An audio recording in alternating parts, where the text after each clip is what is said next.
I'd always loved how quiet Dover Ridge, Pennsylvania got after dark. The kind of quiet that wrapped around you like a heavy blanket, until you realized it wasn't comfort you were feeling, it was isolation. Out here, in the old farmhouse I inherited from my grandmother, the nights were long, the trees taller than the roofline, and the nearest neighbor was half a mile down a dirt road that barely deserved a name. That night, in October, I was grading papers at the kitchen table. I teach English at the high school in town. Nothing glamorous, but it pays the bills. It was late, close to midnight, and the house was dead still, except for the hum of the fridge and the occasional creak of the floorboards settling. The rain outside had turned to mist, just enough to blur the moonlight on the windows. That's when I heard it. 3 knocks on the front door. Slow, even. Too deliberate to be the wind or a branch. I froze, pen in hand, listening. Another 3 knocks followed, louder this time. I lived so far out that anyone showing up unannounced, especially at that hour, meant trouble. My first thought was someone had hit a deer or run off the road. I grabbed my phone and flashlight and headed to the door, half annoyed, half worried. When I opened it, the beam from my porch light hit 2 figures. Kids.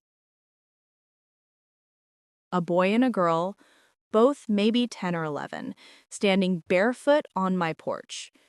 Their clothes were soaked through, thin sweaters clinging to their frames, jeans covered in mud.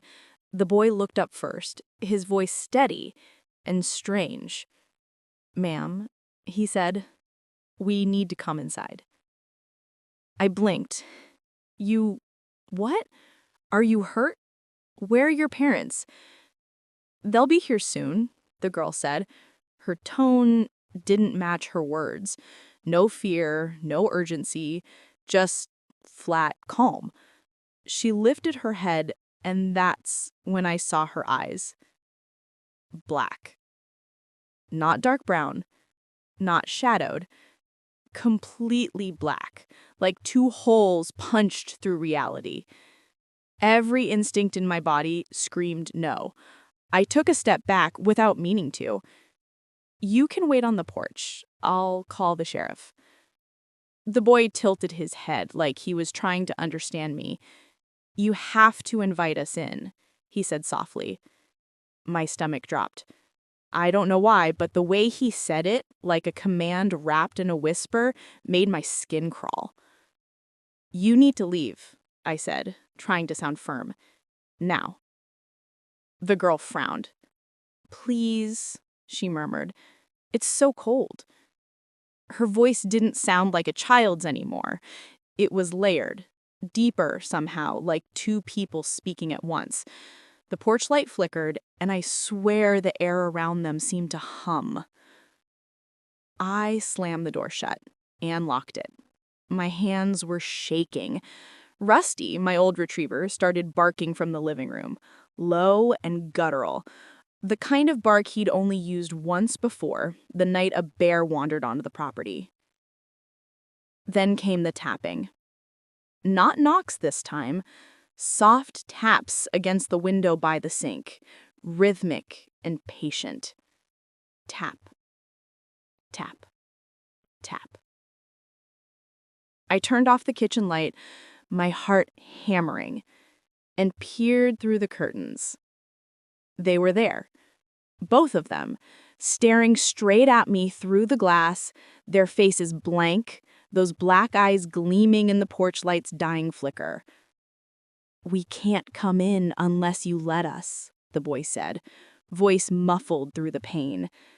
I backed away, whispering to myself like that would keep me sane.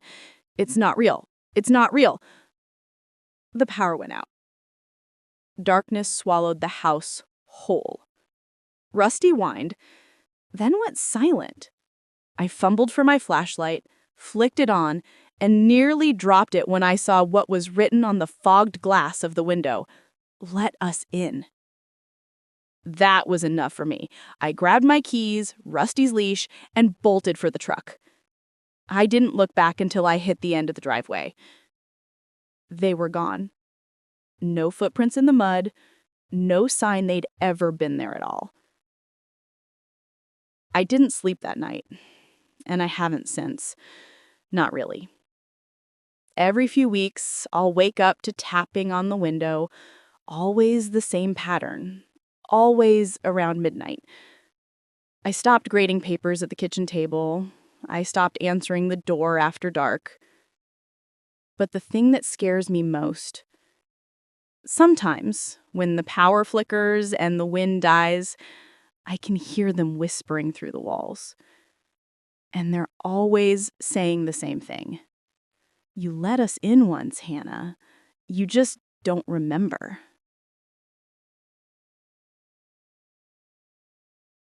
I've lived in Harlow's Creek, West Virginia, my whole life.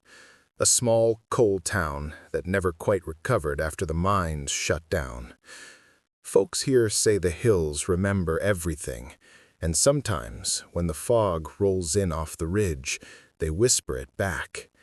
I never believed that kind of talk, not until the night the kids came to my door. It was mid-November, cold enough that the breath from my old dog, Jasper, looked like smoke. I'd just finished a late shift at the gas station off Route 17 and was halfway through a leftover pot pie when I heard the knock.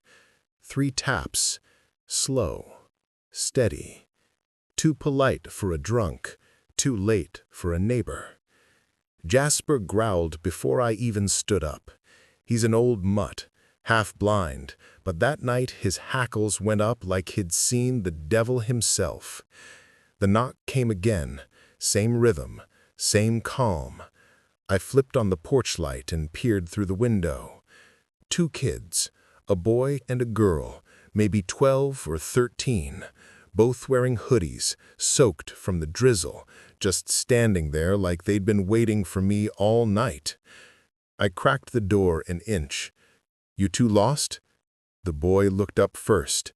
Pale skin, jet-black hair plastered to his forehead, but it was the eyes that froze me. Solid black, no whites, no pupils, just bottomless dark. The girl lifted her head next, and her eyes were the same. "Sir," the boy said, voice steady but flat, "we need to come in, please." I didn't move. "Where are your parents?" "They'll be here soon," the girl whispered. "Please let us in, it's cold." Something about the way she said it didn't sound right. Not scared, not pleading, more like a command she expected me to follow. My gut twisted. I kept my hand on the doorframe. "You can wait on the porch. I'll call someone." The boy stepped closer. "No," he said, sharper this time. "We can't come in unless you invite us." That made me blink. Who says something like that? My brain scrambled for logic, maybe some church kids or a prank. But my stomach knew better. Jasper barked once, then yelped, retreating to the hallway. "Listen," I said, forcing my voice steady. "I'm calling the sheriff." The boy tilted his head. "You don't need to do that." His tone dropped an octave, unnatural, deep enough that it rattled my chest. My porch light flickered, once, twice, then went out. The only light left came from behind me, spilling through the crack of the door. In that dim glow, their faces looked wrong. Too smooth, too pale, like wax figures trying to imitate people. The girl smiled, and her teeth were small, sharp, perfect. "We just need to come in," she said again. "It's cold out here." I slammed the door shut, locked it, bolted it, The knocking came back instantly, faster now, harder, echoing through the hollow house. Then silence. I stood there, gripping the handle, every muscle locked. After a few minutes, I worked up the courage to look through the window again. They were gone. The driveway was empty, just puddles reflecting the porch light that had suddenly flickered back on. No footprints, no car, nothing. I barely slept that night. Every creak of the house felt like footsteps. Every gust of wind sounded like whispering. When I finally dozed off around dawn, Jasper was still pacing at the foot of the bed, whining softly. The next morning, I told myself it was exhaustion, that I'd imagined the eyes, the voices, all of it. But when I went outside, I found something that made my stomach drop. A handprint, small, child-sized, blackened like soot, smeared across my front door. I scrubbed it off, but it came back the next day, and the next, always faint, always there. I stopped talking about it, stopped telling people anything. But 2 weeks later, a neighbor from 3 houses down, old Mrs. Haynes, was found dead in her recliner. Her door was wide open. The cops said it looked like she'd let someone in. Now, every night, around 11:30, I turn off every light and sit in the dark, waiting. Because sometimes I hear it again. 3 slow knocks, followed by a voice saying, "Please let us in." And sometimes, when I look out the window, I can see them at the end of my driveway, just standing there in the fog, eyes like black holes, watching. They haven't knocked in 3 nights, but I know they will. They always come back.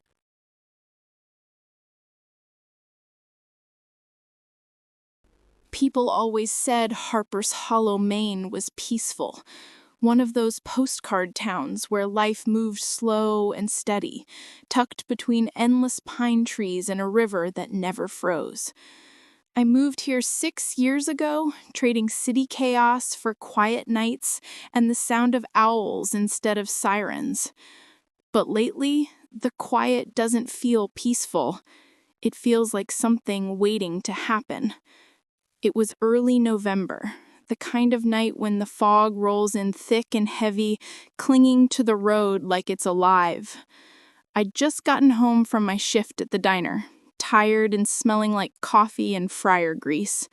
The clock on the microwave said 11:47 p.m. I remember that clearly because for some reason I looked at it twice. I was pouring myself some leftover soup when I heard it, a knock on the front door. Not loud, not frantic, just knock, knock, knock. Out here, nobody visits unannounced, especially not that late. The nearest neighbor, Mrs. Callahan, is 72 and asleep by 9. Still, I figured maybe a car broke down on Route 12. I grabbed my coat and peeked through the curtain. 2 kids stood on my porch. A boy and a girl, maybe 10, both pale as milk and wearing clothes that didn't fit the season. Thin hoodies, sneakers wet from the rain. Their heads were tilted down, faces hidden by the porch light. "Can I help you?" I asked through the glass. The girl raised her head first, and I felt something cold twist in my stomach. Her eyes, no whites, no color, just black, deep and endless. The boy looked up next, and his were the same. "Please," the girl said, "let us in. We need to use your phone."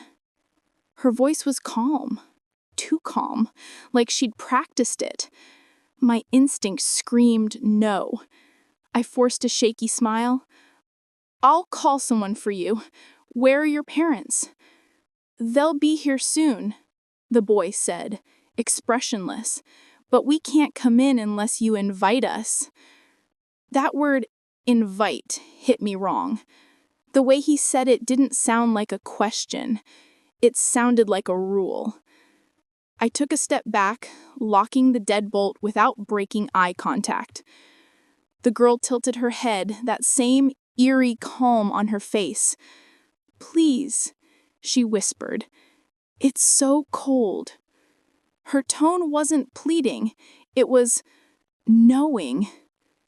Then the lights flickered. Every bulb in the house buzzed for a second before the power cut out completely. I could still see their outlines through the window, perfectly still. I grabbed my flashlight and backed away from the door, heart pounding in my throat. That's when I heard it, whispering. Not from outside, from inside. Soft voices, overlapping, echoing in every corner of the house. My name, over and over. "Lena, Lena, let us in." I covered my ears, stumbling back until I hit the wall. The flashlight flickered and died, plunging everything into darkness. When I looked toward the window again, they were gone. Just gone. The power came back 10 minutes later, and I sat on the floor until sunrise, every light in the house blazing. When I finally worked up the courage to step outside, there were no footprints on the porch. None. The rain had stopped hours before, but the boards were dry, untouched. I told myself it was exhaustion or some kind of hallucination. But the next night at the diner, Mrs. Callahan came in looking pale as paper. She said 2 kids had knocked on her door around midnight, asking to come inside. When I asked what they looked like, she said her eyes were so dark I couldn't see their faces. That's when I quit pretending it was in my head.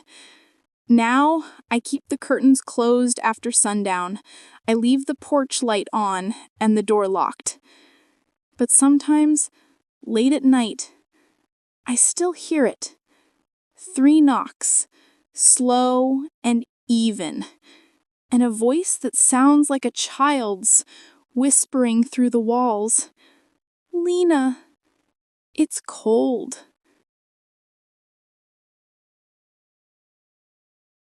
I never thought much about the stories people told around Ashford, Maine.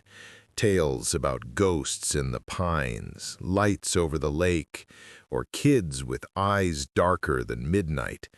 I figured they were just small-town campfire stories, told by folks who drank too much whiskey and needed something to scare themselves with on long winter nights.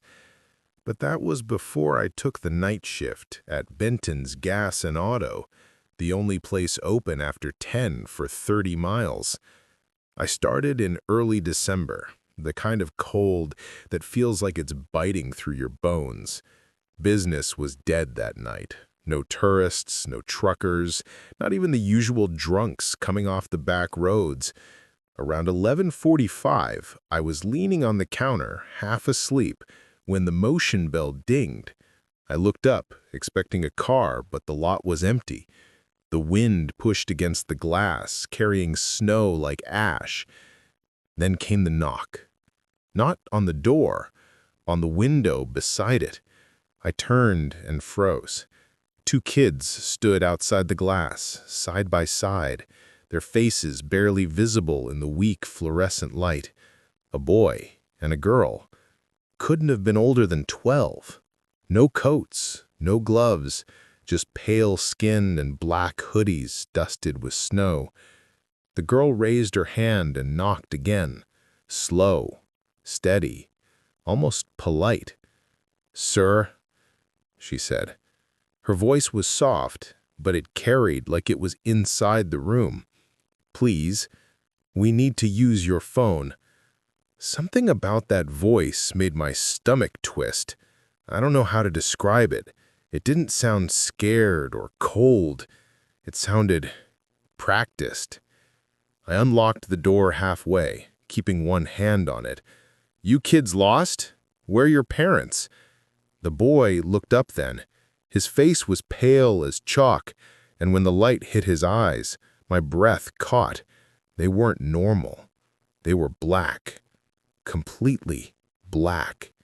No whites, no pupils, just endless, empty, dark.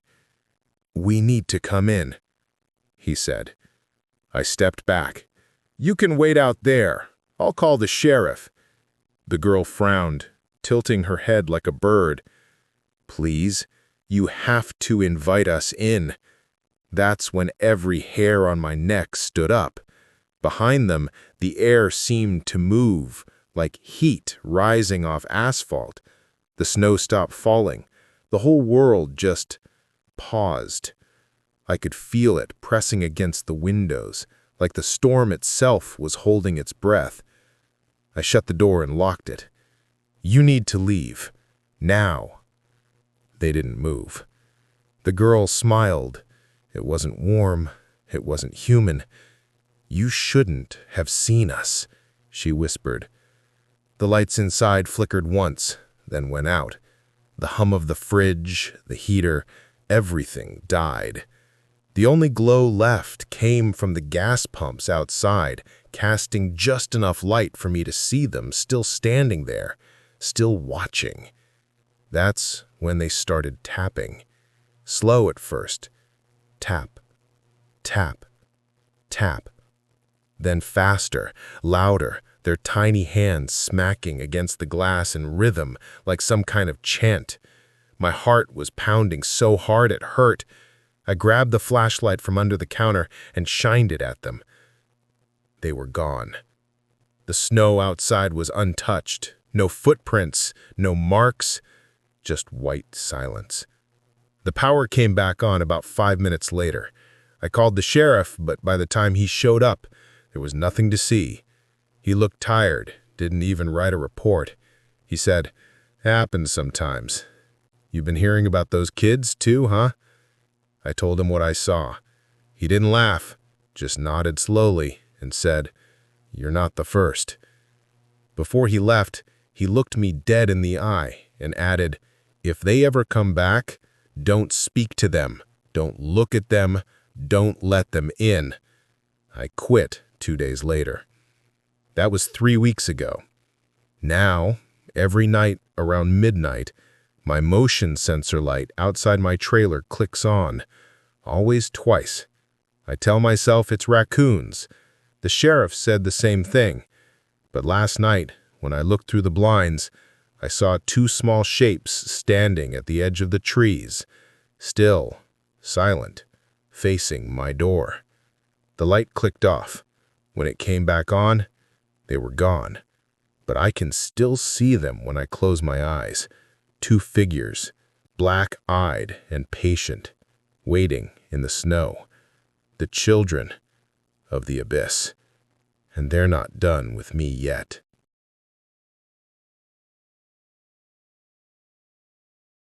It happened last winter, out in Haven Mills, Colorado. A town so small most maps don't even bother marking it. I rent an old farmhouse about 6 miles outside of town. Just me and my dog, Rusty. We've been here 2 years now, living the kind of quiet life you get used to after too many disappointments. No traffic, no neighbors, no noise, just the wind against the barn and the occasional coyote at night. But that night, in January, changed everything. That night, something found me. It was past midnight when it started. There's a kind of silence that hits after midnight in the winter, when even the trees stop creaking and the snow falls without sound. That night was like that, dead quiet. I was half asleep on the couch, watching some old Western rerun.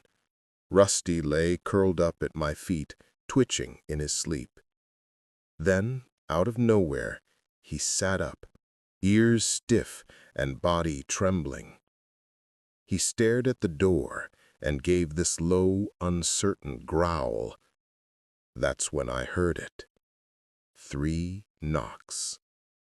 Not loud, Not frantic, just slow, deliberate taps against the front door. Knock, knock, knock. At first, I thought maybe someone had slid off the icy road. Happens all the time up here. So I pulled on my coat, grabbed my flashlight, and went to check. But Rusty was growling again, deep in his throat, his hackles raised. He never did that, not even when strangers came around. When I opened the door, the cold bit into me. The porch light flickered once, then steadied. Standing there were two kids, a boy and a girl, both maybe 12 or 13. They were pale, almost gray under the porch light, and dressed wrong for the weather. Thin jackets, no hats, no gloves. The snow clung to their hair and lashes, but they didn't seem cold. They didn't even shiver. "Sir," the boy said, calm and polite, "we need to come inside." The girl added softly, "Our parents will be here soon. Please let us in. It's cold." There was something wrong with how they spoke. Too measured, too rehearsed. Their voices didn't sound like scared kids. They sounded detached. Then I saw their eyes. They were black. Not dark brown, not shadowed. Black, solid, depthless, like holes punched straight through their faces. My stomach turned. I felt something primal twist inside me. Every instinct screamed danger. I can call someone," I stammered. "The sheriff, maybe?" The boy stepped closer, and the air felt heavier, pressing against my chest. "Please," he said. "We can't come in unless you invite us." That did it. I couldn't move, couldn't think. My hand was frozen on the doorknob, like my body wasn't my own. Then Rusty snapped, barking like he was in a fight for his life. The sound shattered the spell. I slammed the door and threw the bolt. The silence that followed was worse than the knocking. No footsteps, no voices, just nothing. I stood there, listening, heart hammering in my chest. Then the TV behind me flickered, static. Every light in the house seemed dimmer, weaker. That's when I heard the whispering. "Let us in." The words came from everywhere and nowhere, both voices speaking together in the same flat tone, over and over. "Let us in." I backed away until my legs hit the couch. My shotgun was propped behind it, and I grabbed it, though I doubted it would matter. When I dared to peek out the window, the porch was empty. Just snow swirling under the yellow light. I didn't sleep that night. When the first gray light of dawn broke, I opened the door. 2 sets of small footprints were pressed into the snow, bare footprints. They led to the porch, but they didn't lead away. They just stopped. That was 3 months ago. I told the sheriff, who chuckled and said it was probably pranksters. But no kid walks barefoot through snow in sub-zero weather, and none vanish without leaving a trace. Since then, I've heard them again. 3 soft knocks in the middle of the night, always 3. Rusty doesn't bark anymore. He hides under the bed, whimpering as if he knows something I don't. A week ago, the power went out at 2 a.m. The generator should have kicked in, but it didn't. When I looked outside, I saw two small figures standing at the fence line, still and silent against the white. I don't know how long they stayed there, but when I blinked, they were gone. I keep every light on now. The glow from the lamps has become my armor. I don't care about the bills. The dark feels different since that night. Thick, alive, waiting. Last night, just before dawn, my phone buzzed. Unknown number. I opened it, and a single message appeared. We're still cold. I threw the phone across the room. When I picked it up in the morning, the screen was cracked, and the wallpaper had turned black. Just black. Sometimes I hear the knocking again. Sometimes it's the whispering. Sometimes I catch a glimpse of two shadows by the edge of the woods. I've thought about leaving, but deep down, I know it won't matter. Whatever those things were, they found me. They'll find me again. I think about that night a lot. How close I came to opening the door, to saying, "Come in." I wonder what would have happened if I had. Then I hear the 3 knocks, soft and patient, like they never left. And I remind myself, I don't want to know. I've lived in Ash Hollow, Kentucky for 38 years, and I've seen my share of weirdness out here in the hills. Lights over the valley, voices echoing through the woods when there's no wind. The kind of stuff you learn not to ask too many questions about. But nothing, and I mean nothing, prepared me for the night the kids came to my door. It was late March, just before midnight. Rain was coming down in sheets, tapping against the tin roof like fingertips. I had fallen asleep in my recliner with the TV still on, some late-night infomercial droning in the background. Then, through the static and thunder, I heard a sound that didn't belong. 3 knocks on the front door. Slow, even, deliberate. Now, out here, nobody knocks after dark. If they do, it's either trouble or a lost traveler, and either way, you think twice before opening up. Still, I got up, pulled on my flannel, and went to check. Through the rain-streaked window, I saw them. 2 kids standing on my porch. A boy and a girl, maybe 11 or 12. They were soaked through, huddled close together, dressed in clothes too light for the weather. Thin jackets, no hats, no umbrellas. The girl spoke first. "Sir," she said, her voice calm and steady, "we need to come inside." That's when I noticed something was off.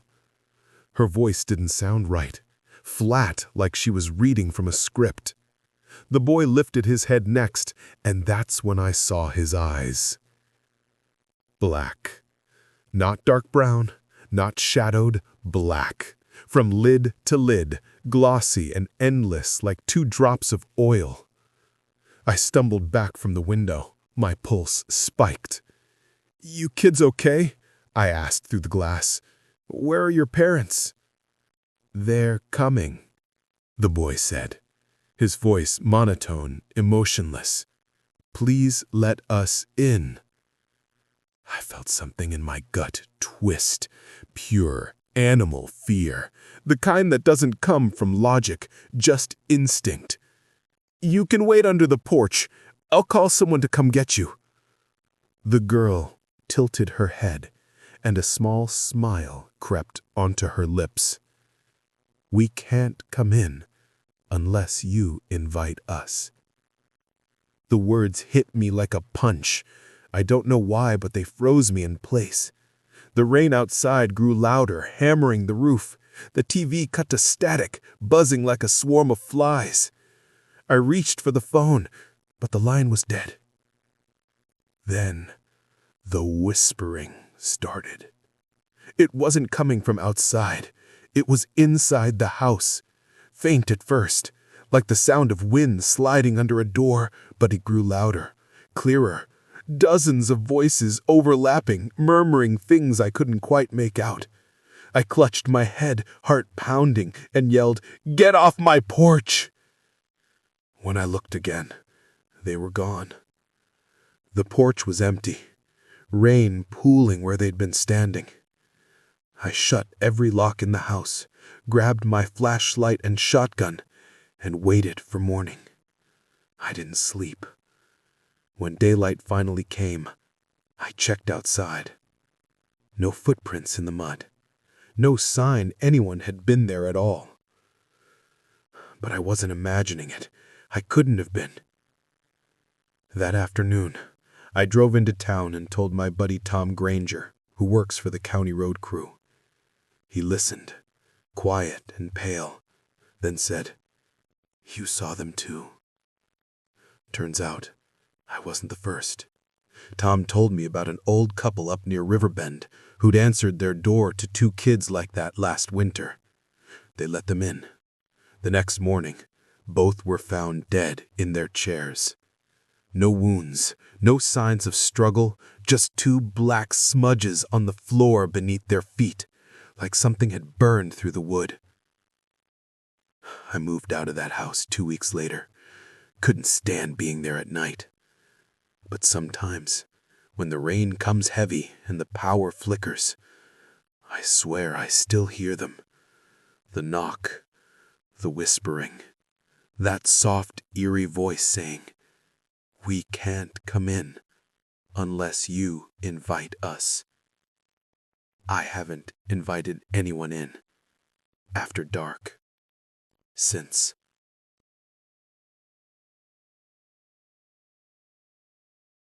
People always said Coldbrook, West Virginia, was the kind of town where nothing ever changed. A quiet place tucked between misty mountains and coal back roads, where folks still waved at passing trucks, and the loudest sound at night came from the creek behind the old sawmill. That's what I liked about it, the stillness. Until the night this stillness felt alive. It was early December, just past midnight. I was locking up the convenience store where I worked the night shift, one of those lonely places on Route 19 where truckers stop for gas and coffee. The air outside was freezing, the kind of cold that bites through your jacket and makes the world sound muffled. I remember thinking how beautiful the fog looked rolling over the lot, like smoke from a dying fire. Then, I saw them. 2 kids standing by the ice machine. A boy and a girl, maybe 9 or 10, pale and silent.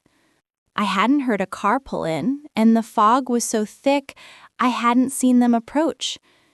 They just appeared. "Hey," I called, trying to sound casual. "You 2 lost?" The boy stepped forward. His voice was flat, rehearsed. "Can you help us? We need to come inside." Something about his tone froze me. He wasn't scared or crying, just stating a fact. I glanced at the girl, and that's when I saw her eyes. Black, pure, unbroken black, like someone had scooped out everything human and filled it with ink. My stomach turned. "You okay, sweetheart?" I asked, forcing a smile. She tilted her head. "We're cold," she said softly. "Can we come in?" Her words didn't match her expression. There was no tremble, no desperation, just emptiness. I felt the keys slip from my fingers and clattered to the floor. "You can wait by the door. I'll call the sheriff." The boy took another step closer. "You don't have to call anyone," he said. "Just invite us in." Something inside me screamed no. I backed away, fumbling for the phone behind the counter, but the line was dead.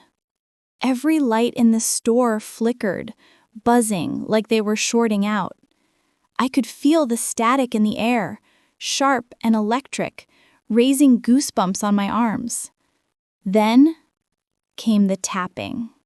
Not from the front door, but from the side window. I turned slowly, and there they were. Faces pressed against the glass, both smiling now.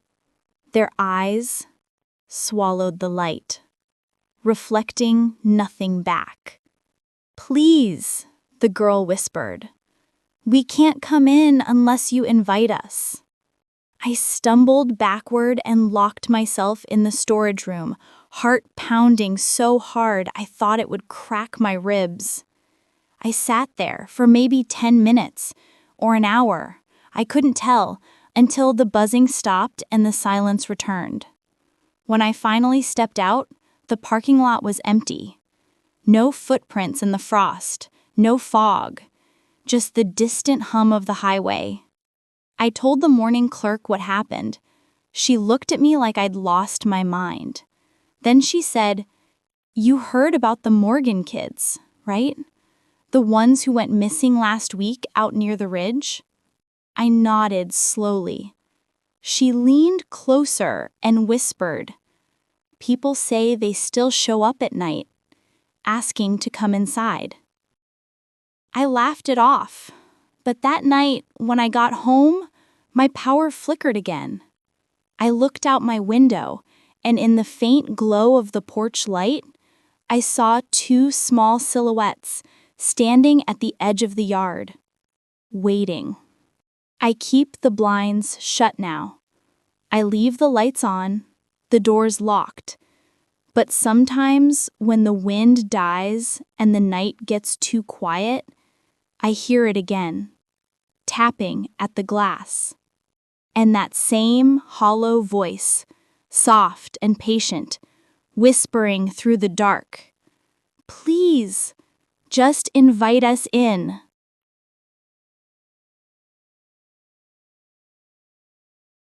I've lived in Ashford, Kansas all my life.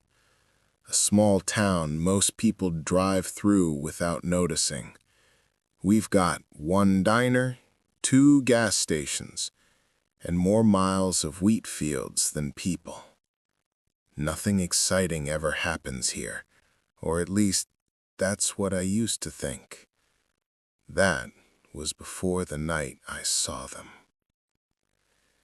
It was late October, just after harvest.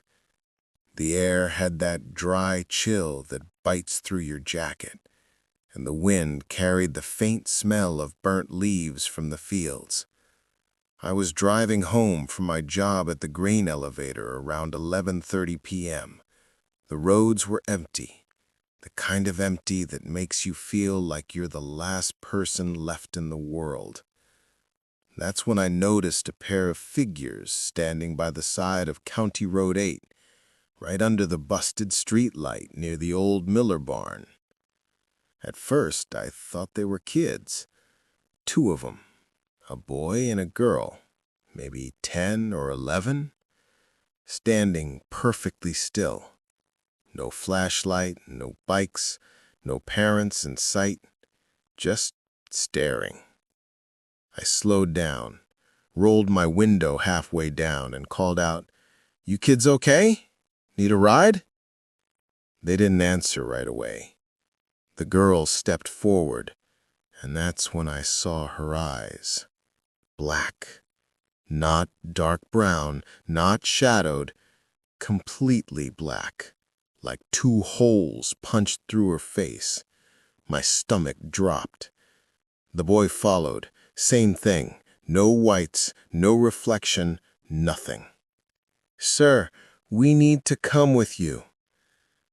Something about the way he said it, flat, emotionless, made the hair on the back of my neck stand up. "No, I'll call someone to come help," I said, my voice cracking a little. "You can't call anyone," the girl said. "Your phone won't work." And she was right. I glanced down at my phone on the dashboard. No signal, nothing but a black screen. That's when the car engine sputtered and died. The headlights flickered out, and I was left in near darkness, the only light coming from the dim glow of the moon through the clouds. The two kids stood there, motionless, their faces blank, their eyes reflecting nothing. The boy's voice came again, closer this time. "Please, let us inside. We're cold." I gripped the steering wheel so tight my knuckles went white. "Stay back," I snapped. "I'm calling the sheriff." The girl tilted her head, her voice low but clear. "You don't understand. We need to come inside. You invited us." "I didn't—" I stopped. The words caught in my throat because I suddenly realized something terrifying. I had said, "You kids okay? Need a ride?" earlier. That was enough. I turned the key, praying for the engine to turn over. For a second, nothing happened. Then, by some miracle, the headlights flared back to life. The road was empty. The kids were gone. No footprints in the dust. No shadows in the wheat. Just silence. I sat there for a minute, shaking, trying to convince myself I hadn't imagined it. Eventually, I drove home, triple-checking every lock before going to bed. I didn't sleep much that night. I kept hearing faint tapping on the windows, soft, rhythmic, like nail files on glass. When I finally worked up the courage to look, there was nothing there. Just my reflection staring back. The next morning, I told my coworker Jack what happened. He went pale and said, "You're not the first. Old man Harris swore he saw two kids just like that near the same road last year. Said they wanted to come inside his truck too. He moved to Oklahoma after that." It's been a week now, but I can't shake the feeling they'll come back. Every night, I hear whispers in the wind outside my window, faint and cold. Sometimes I think I see movement near the barn across the field, small shapes, standing still in the dark. And every time I pass that stretch of road, the busted street light flickers, like it's warning me. Or maybe, like it's calling them back.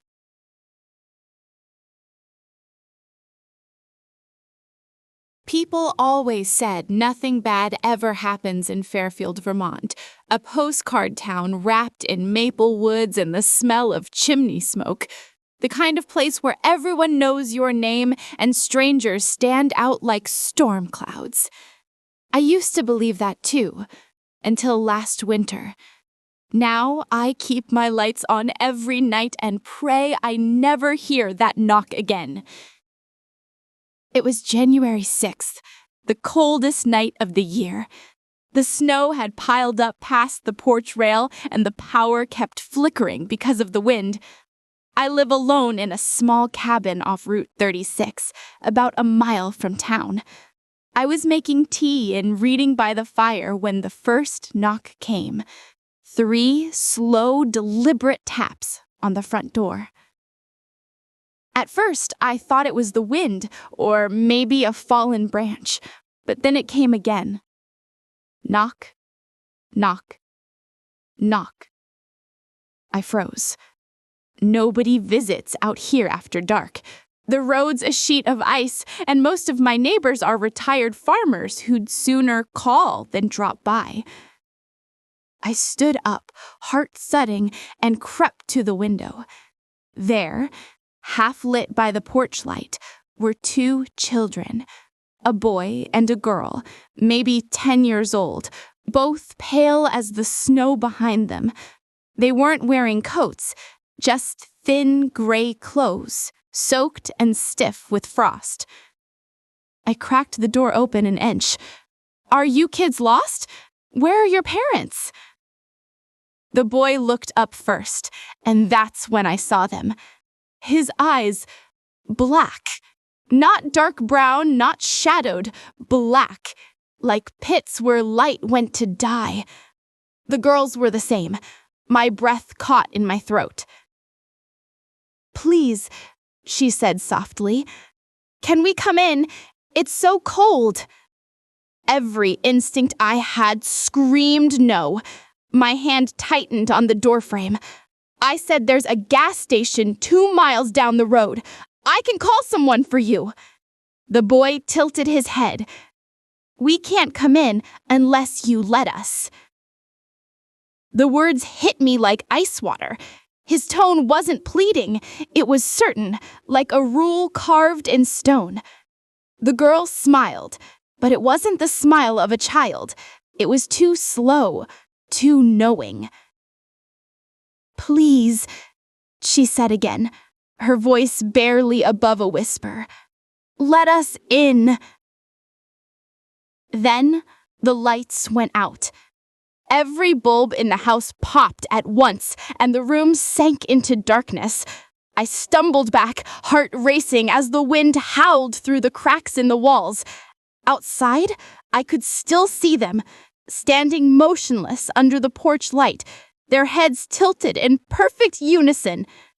"Go away!" I shouted, slamming the door shut. I fumbled for my phone, but the screen was dead. No signal, no power, nothing. And then, through the wood, came the sound of small knuckles tapping again. Knock, knock, knock.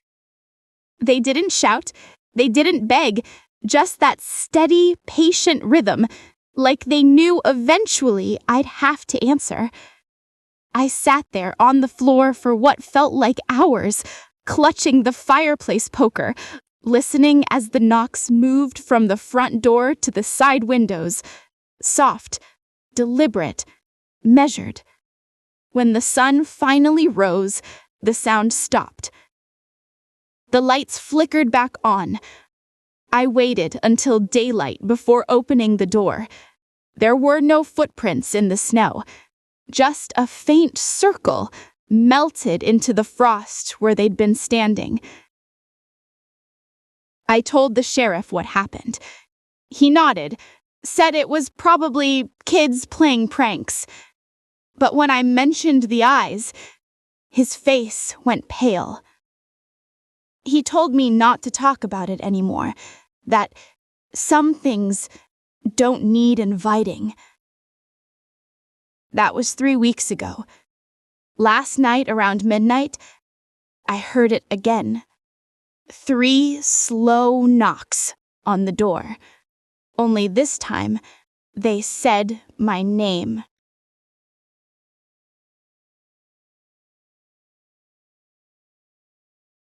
People always said Maple Hollow, Kentucky, was the kind of place time forgot.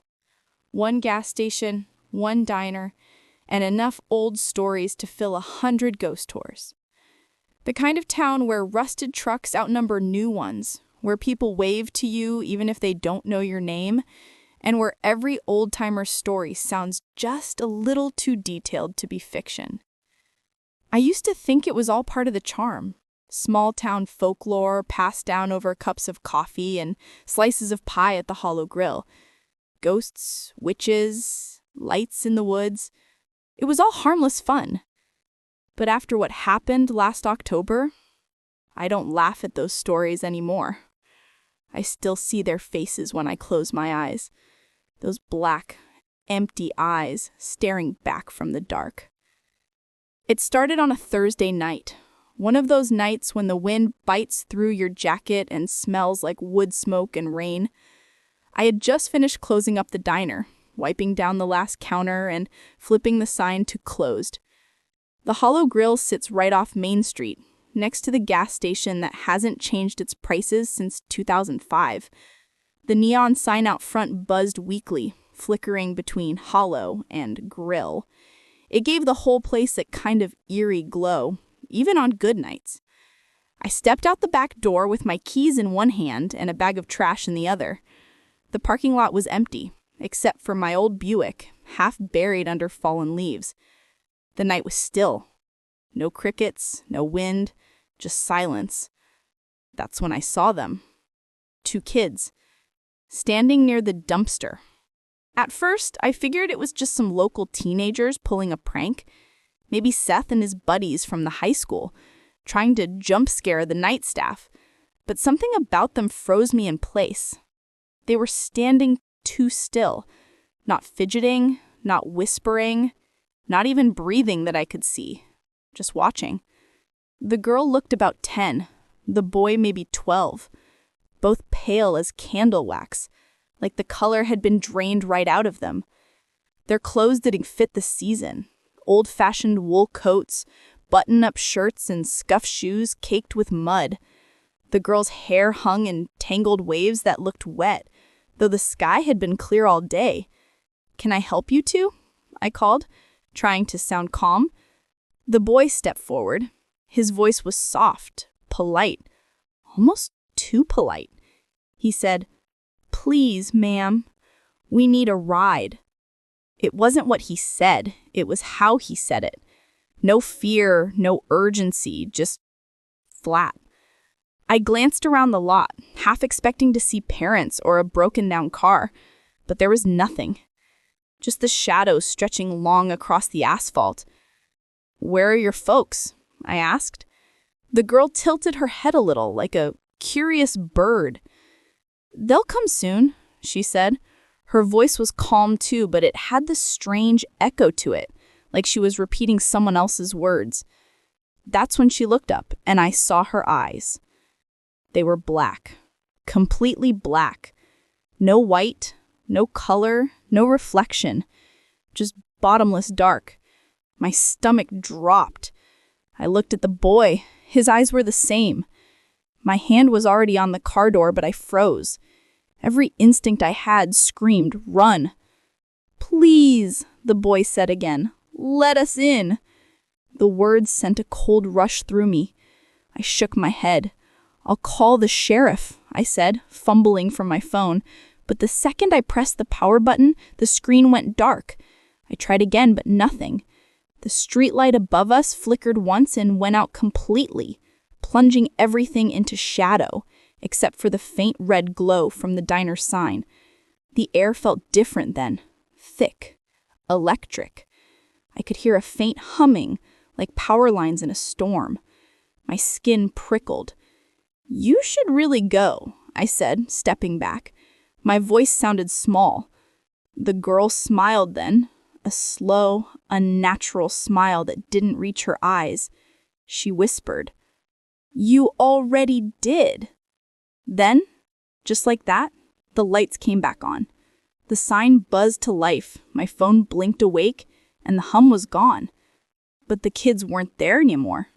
No footsteps, no rustling leaves, just empty pavement and a faint smell of rain.